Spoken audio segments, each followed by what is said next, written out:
Hey y'all, we're going to be learning how to make brads. Brads are the simplest thing that you can make in digital scrapbooking, and so that's why we're starting with this lesson. With this lesson, I'm also going to teach you about what jaggies are. You don't want jaggies in your elements. You don't want messies either, but we're not going to be talking about messies today. We're going to be talking about jaggies. And so I have a couple brads here that I've already made while I was setting up for this tutorial, and I'm going to zoom way in. And I've got these close to each other for a reason, so that you can see them, and I'm zooming way in. Now look at the edges on this brad. You'll see how smooth they are, and look at the edges over here. You would definitely call them jagged, and so that's what jaggies are. But we're going to learn a little bit more about how to deal with them as we do this tutorial.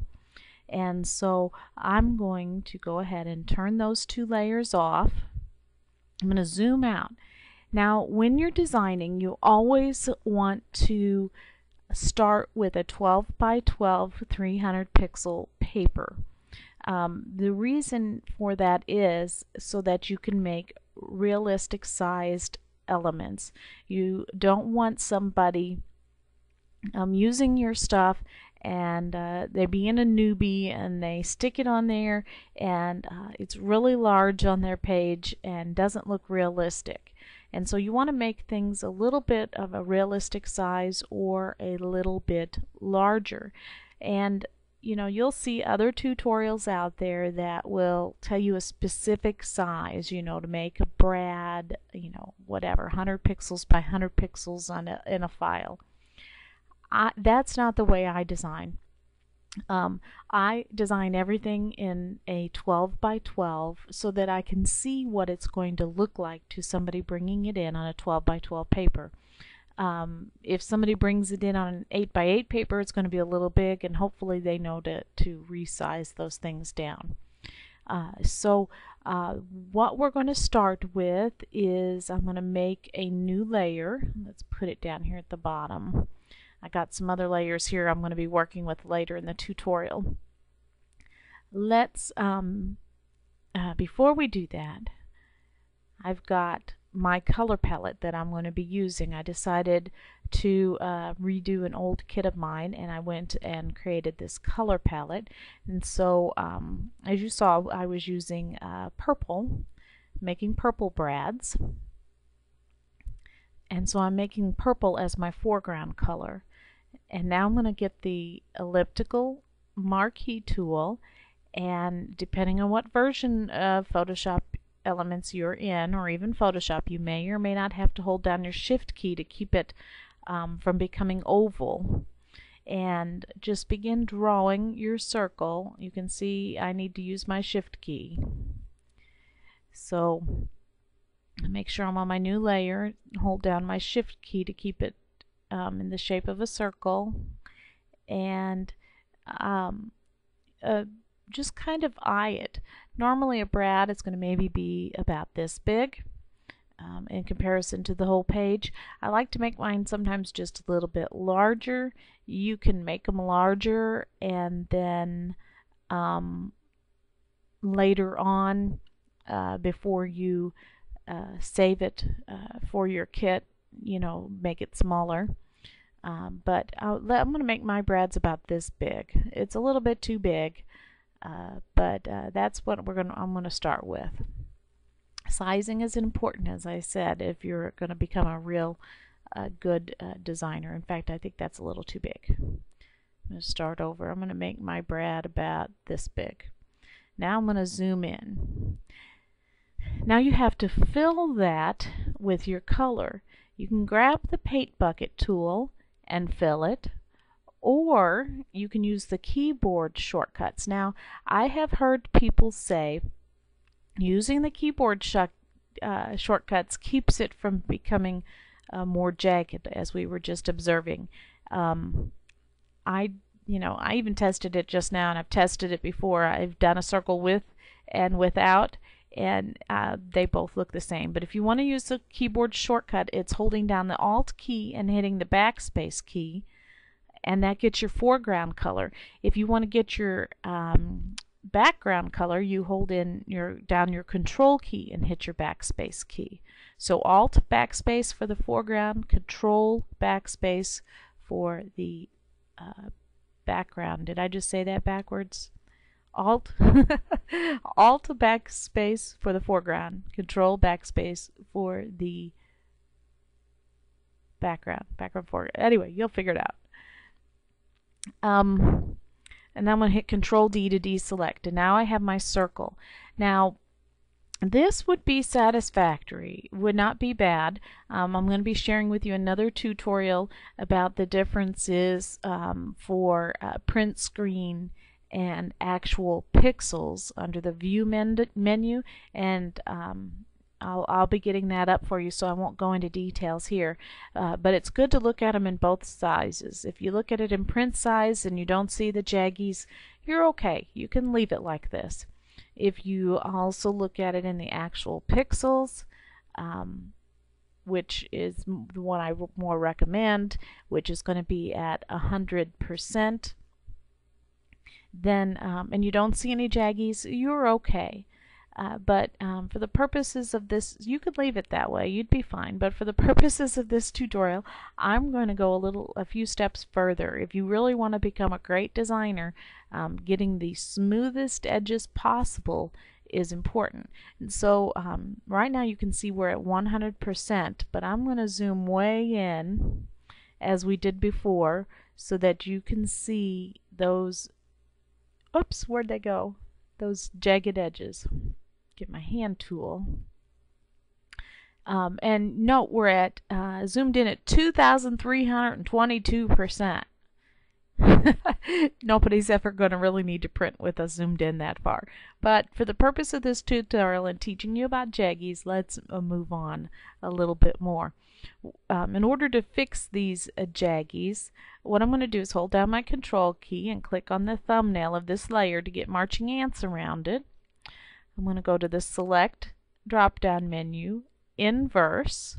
So now the area outside of my button is selected, not the area inside the button. Select drop-down menu, Refine, why is it, oh, I'm not on the right layer. Select drop-down menu, Refine Edge. And when I'm recording my videos, I don't have as much RAM, so it's taking a minute for this to come up. And now this is the settings I've already done for the last one. I've moved the smooth all the way up. I've got it just a small feather since I have such a small item. These settings are going to be different with each size that you do. Since my brad is so small, I'm only going to do the 0.5, and I've expanded this one to contract it so it's moved in. You remember it was out here on the edges, and now you can see it's in. And if I move this like this, you can see it will in just a moment in the preview move in even further. There it goes. You saw it go in further.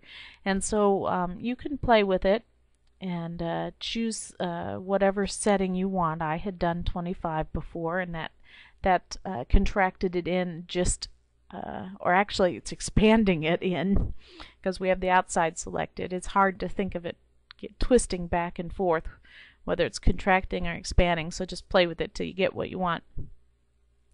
A feather, it works if you've done the blending tutorials here. You've kind of got an idea of how it feathers. It the selection itself will have lowered opacity as it goes out, and the smooth one actually just takes that and smooths the jagged edges. That's what it does. So if this was a really jagged line, not zoomed in, then you would see that have more of an effect. And so I'm going to click OK, and you don't see any changes because the changes are what we were just seeing in the preview, the before and after the preview.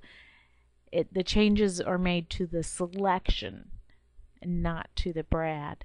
Now what is going to be magical is when you see me hit the delete key.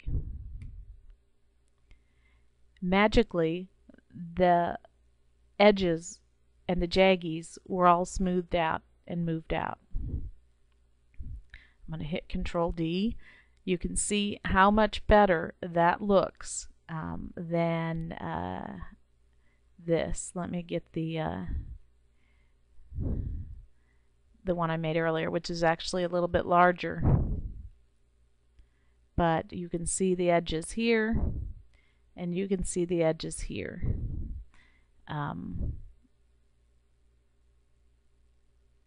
Much smoother.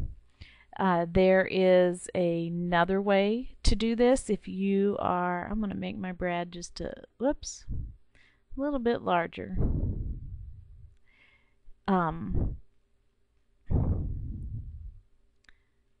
Still smoothed out on the edges.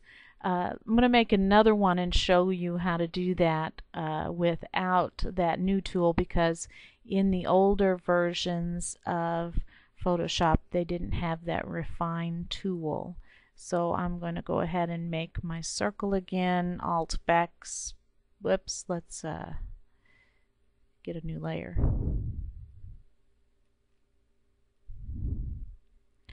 Alt backspace to fill it in, and I'm going to show you how to do that without the refine tool. We're going to zoom in. Once again, hold down my Control key and click on the Layers palette to get that selection. Select Inverse. Now this time, the older versions do not have this refine edge, so we're going to go into Contract, or Modify and Contract. Oh wait, actually we're going to have to expand. Remember before I expanded it about 25 pixels. Oh, that is way too much. Hit the undo. Smooth also will work well.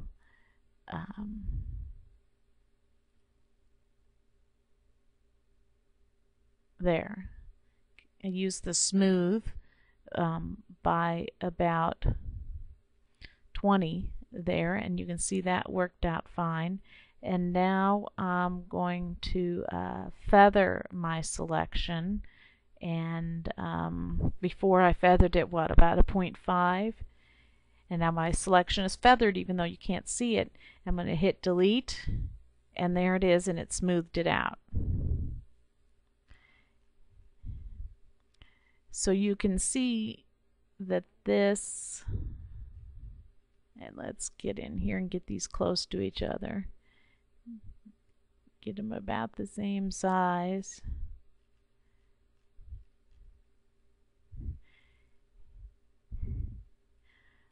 Because this one had different settings than this one, but you can see both of them look a little better than they did before. So if you're really needing and wanting to do some good designing, you're going to be doing some things like that, and that's why it takes so long to design, and designers are not paid enough for the time that they put into this.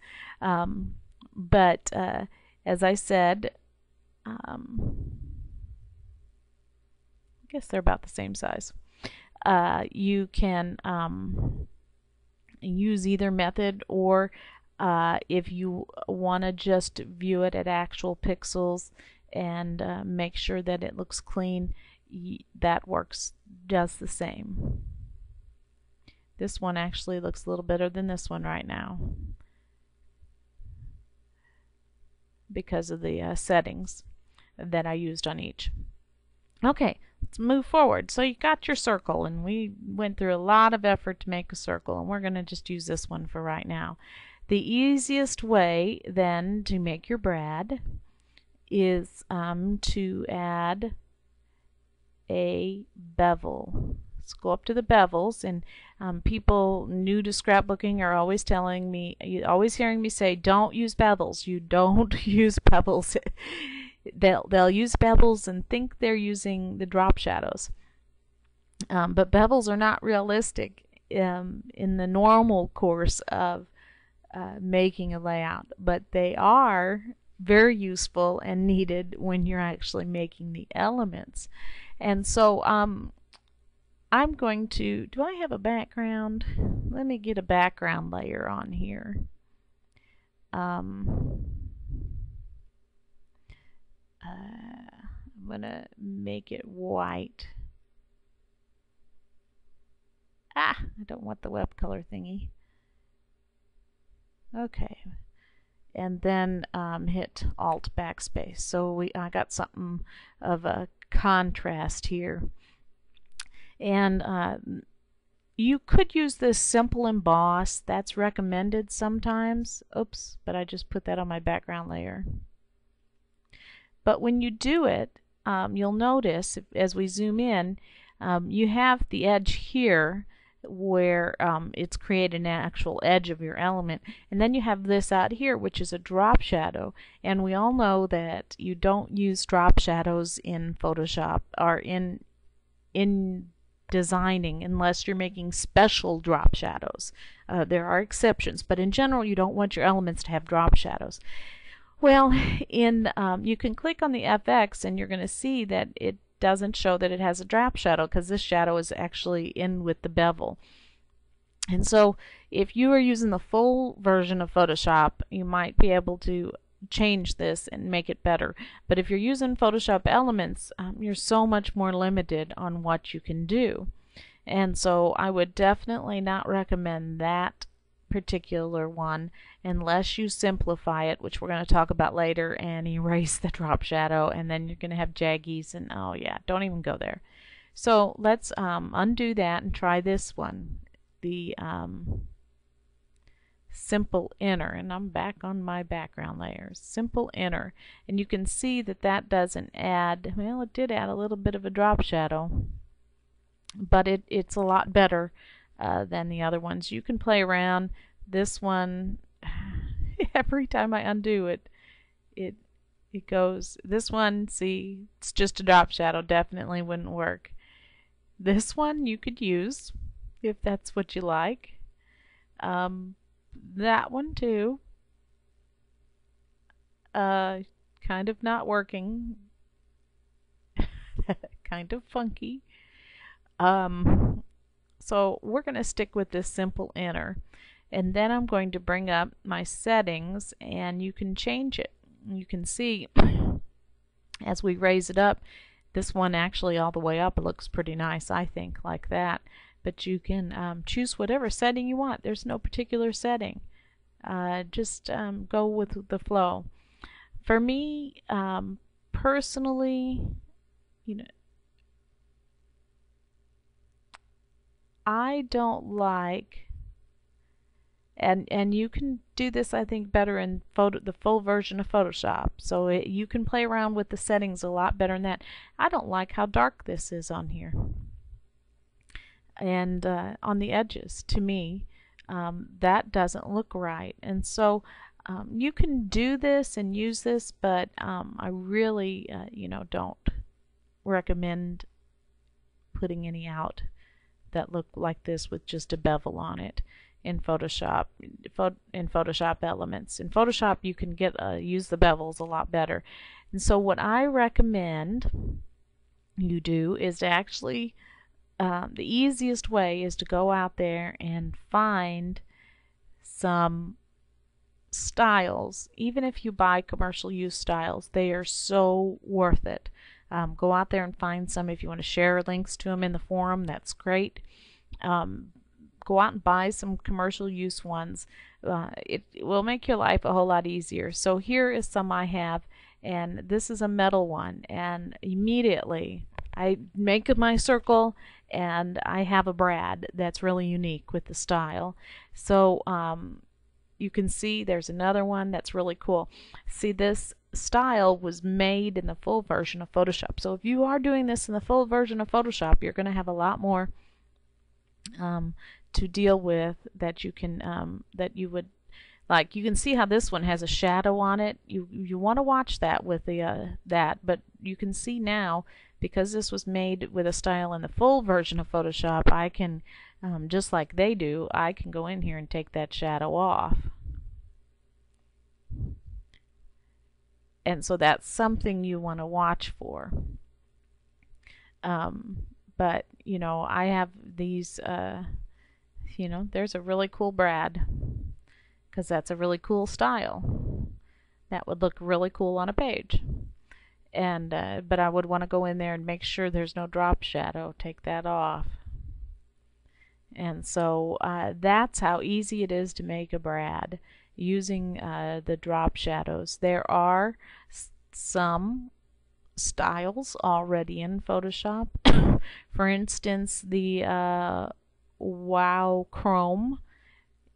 Just like that, you've made a metal brad. As I said before, though, go in there and take that drop shadow off. In earlier versions of Photoshop Elements, they didn't have that drop shadow choice, and I was so glad when they added it, because I used to have to simplify it and then go and get rid of the shadow manually myself. And so here's another one. Of course, it's got that shadow, but they're in here. They have the neon ones. Let's see what it does. Oh, that doesn't make a brad, that makes an eyelet. How funny is that? Well, you won't want to use the neon ones, but the plastic ones are really cool. And there again is that silly drop shadow. So go in there and take it off and look at that cool brad that you have. Now take this a step further, and I want to just give you these ideas to get your creativity flowing, because you're going to be able to make so many different types of brads. You can right click, simplify this. Oh, it added that shadow. Why did it do that?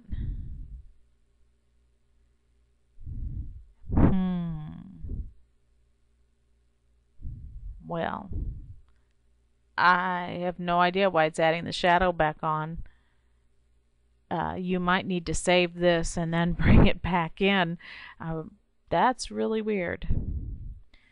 But let's do this a different way. I was going to just hit Control U, well, and bring it up and change the color of this, but I was going to do this, Control U, and change the color, and so you can get it to match your kit that way. But since it's doing that funky thing, you can also change colors by an adjustment layer and hue and saturation, and change it this way. And so that is another great way to get it to where it matches your kit. Look at how horrible that looks. Okay, so that is ways that you can, I don't know if there's any, here's glass buttons. These are part of Photoshop. So there's a glass button one, but if you go in here, you can actually move that bevel. Now that makes a fairly nice button. Right click, simplify, there we go, and now I can do the Control U and maybe lighten this up, and there, that makes a nice button that would go with my color palette. I would have to be a little more precise in lightening it, probably put it right next to this, and well, actually, you know what I can do? I have my color palette. I'm going to go in here and get my color replacement tool and just click once, and there it made it the same color as my color palette. How is that for simple and easy making a little brad? Just made a circle, I applied a glass button, and I use the color replacement tool to make it the same color as my color palette. That is simple, easy. This one here, here's your other choice, was made with an atomic cupcake action. Now what's great about the actions, most of the designers, if you get the actions of better designers, they're going to know how to make those edges nice and smooth. And so I find sometimes if I start out with a jagged edge and I run the action, part of the action includes making it smooth on the edges. And so that's really cool. And there's so much else you can do. Let me show you some more things. Let's take this one. Well, didn't we make another one? Here's one.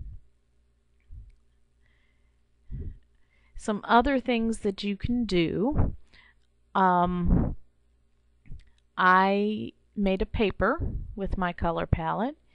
I'm going to come down here and put the paper over the circle layer, press Ctrl G, and now I'm going to have to resize my paper a little bit. I'm going to turn that background off so I can see better. So I'm going to have to go way out to grab these corners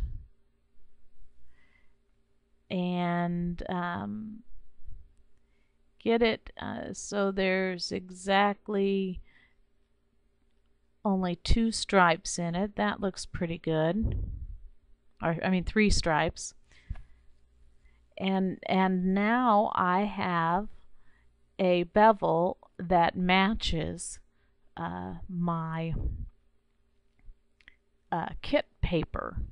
And so I'm going to go in here now, and on this lower level I'm actually going to apply this glass effect and watch what happens. I'm going to let's see, nope, this clear glass effect, and I'm actually going to even, whoops, where is it, lower the opacity of that a little bit. You know, I like it all the way up.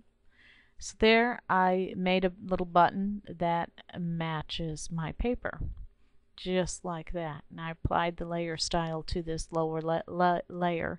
If I wanted to, I could have done a bevel. And actually the bevel on top of the glass really gives a great little Brad style. And so some of this is just playing around until you get something that's cool and you go, wow, that worked well. You play with you know, actions and other layer styles you can get out there. You apply your papers. Now we're going to turn this off and we're going to look at the shapes tool. Now the shapes tool is good for other reasons. I'm going to choose the circle and just, whoops, I got to hold down that shift key again. That's definitely way too small. Let's zoom out so I can get a good size. And now I've made my circle, and I'm not sure why it's not filling in with the purple. What did I do? Where did it go?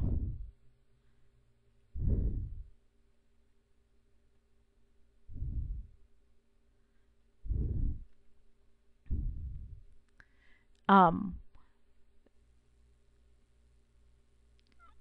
don't know why it's not filled in with purple. Let's fill it in. Nope.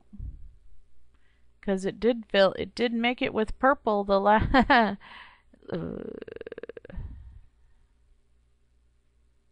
here's some styles I have installed up here.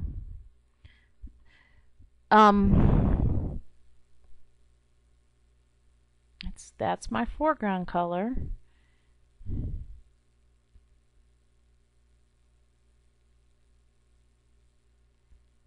And I have this one selected. Well, let's go see what happens this is not working the way it's supposed to.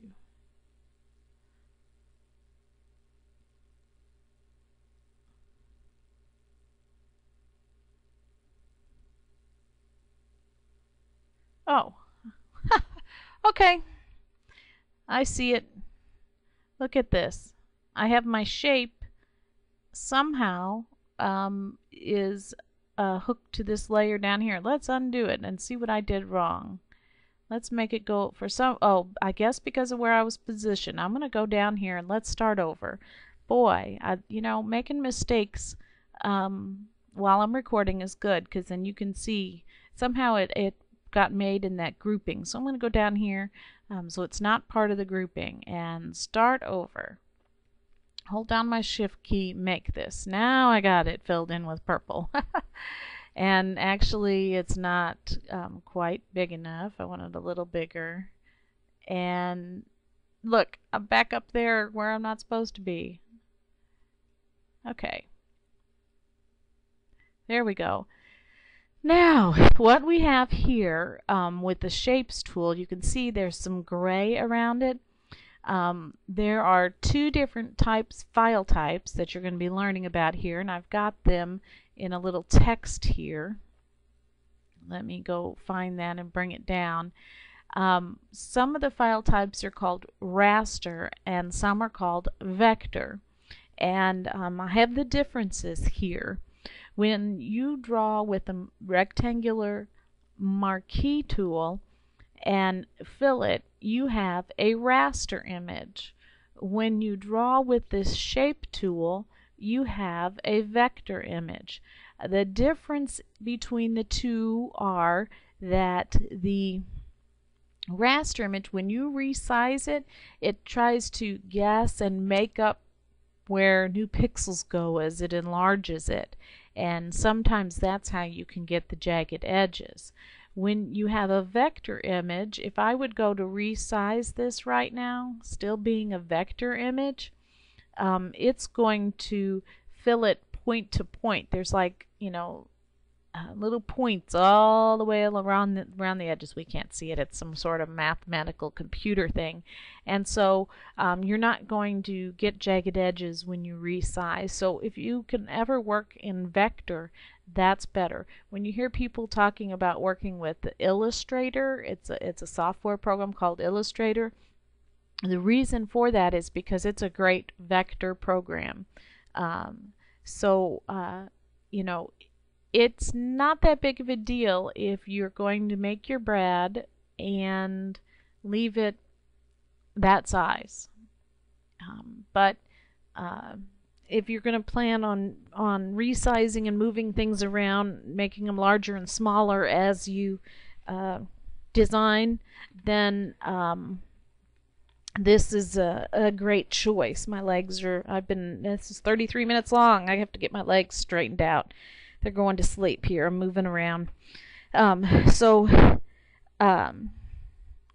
click OK on this, and it's still a, if you go back to the shape tool, you can still see that this says simplify up here, and it's still got the gray around it, so it is still in a vector. But the moment I press simplify, you can see the gray goes away, and it now becomes a raster image.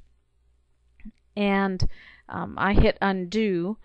You can also right click and choose simplify, and it will change it from a vector to a raster image.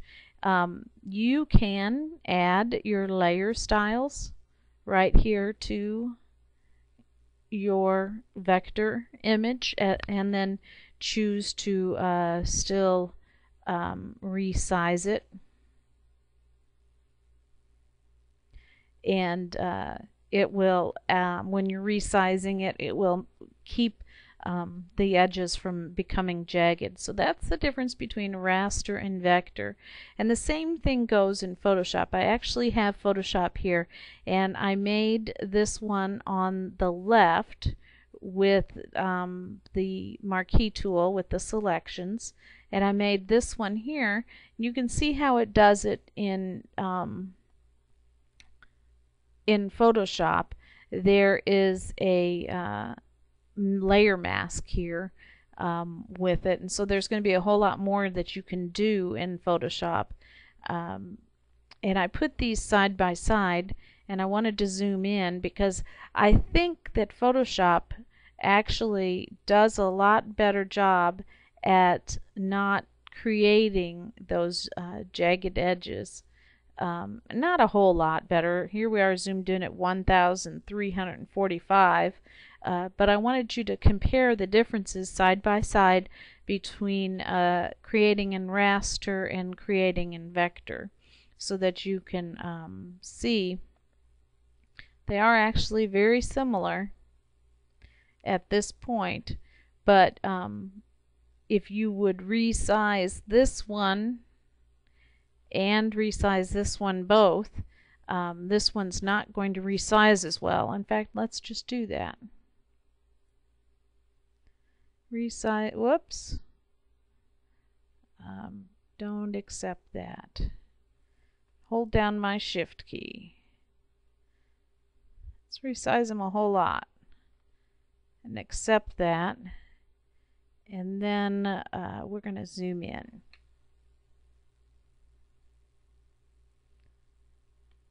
And you can see how this one looks different than this one. This one actually looks better to me, which is really weird. So, but probably at the point when we right click, and in the full version of Photoshop where I showed you it says simplify, it actually says rasterize, which is actually a more correct terminology. Now you can see it didn't change at all. But you can see where, I mean, if you think about it, what we got going on here, you can see where it made up and filled in and guessed this one. And this one here, it kept it from point to point. So you can see where the logic is working there as you watch that. Let me see. Oh, I want you to remember that brads are not just circles. They are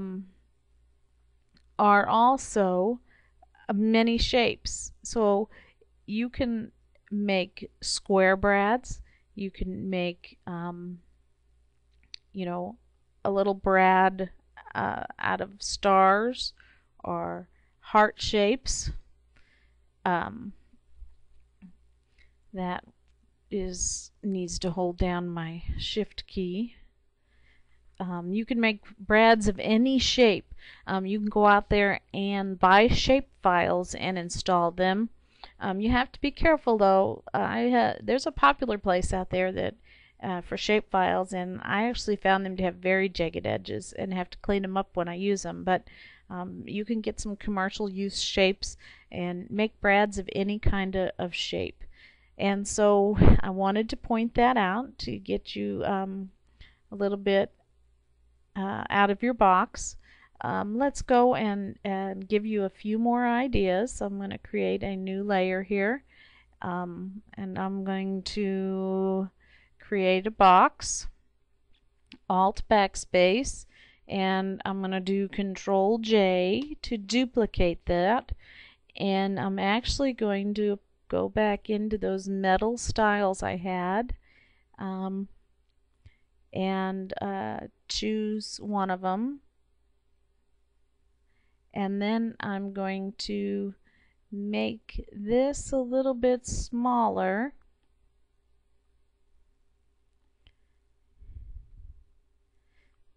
and move it. Oh, that style, I must have been on the wrong layer, wasn't applied to the right layer.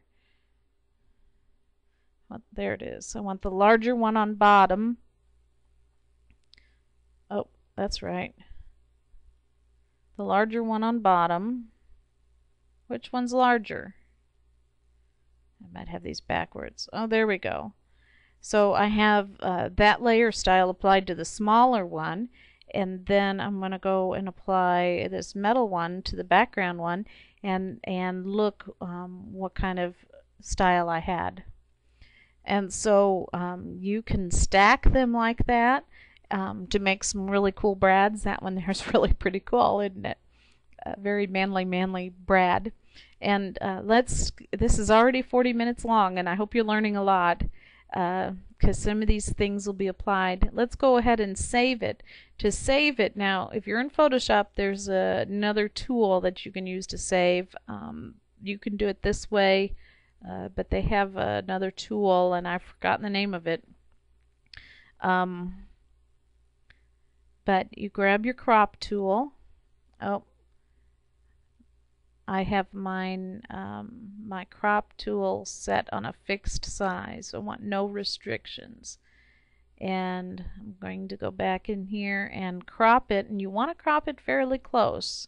One, it's going to make your file size smaller. Two, make your previews better when people are viewing it through thumbnails. So you're going to want to get that pretty good, and then select OK, and then do a file and do save as. And I have stuff all over my desktop, but then we're going to have to bring this down and choose PNG, and then you're going to name it, and remember, name it with your designer name, the name of your kit, which my kit's going to be Mom Love, and this is Brad 1, then whatever your element is, and then you're going to click Save, and it's going to come up, and you don't want it interlaced. That would be something for internet purposes. And then click OK, and that saves it to wherever you told it to save it to, and then right click so you can go back to preserve the rest of your file. To undo, not right click, but hit undo to go back to the rest of your file to preserve it, and make sure you save often. Of course, this brad is too large because I made it too fast. I'm not quite sure what that element would be. I'd have to make that smaller. But that's how you save it, and then you can drop it in your folders. If I make another brad, it's going to be Brad 2, named the same with the name Brad 2. And then remember, the shorter the file names, the better. So even if my kit name is much larger, such as Mother's Love, which is what it might be called, I shortened it to Mom Love, just to make it shorter, as long as all the names in your entire kit are consistent. What else? I had one more thing I was going to tell you about. I don't remember. So I hope you've learned. This is a really long video, almost 45 minutes, but I hope you learned a lot about designing and things like that. See, I could even make this. You just play. Now that brad looks even cooler. Remember, you can stack things when you're making the brads. Really cool. I can't remember. There was something else I was going to say. But I think you've learned a lot, and I look forward to seeing what you make with your tutorials and how different all of your brads are going to look. You know, I could put a little piece of paper, use my paper. I got my mind going. How am I going to make this one look good for my kit? Have fun.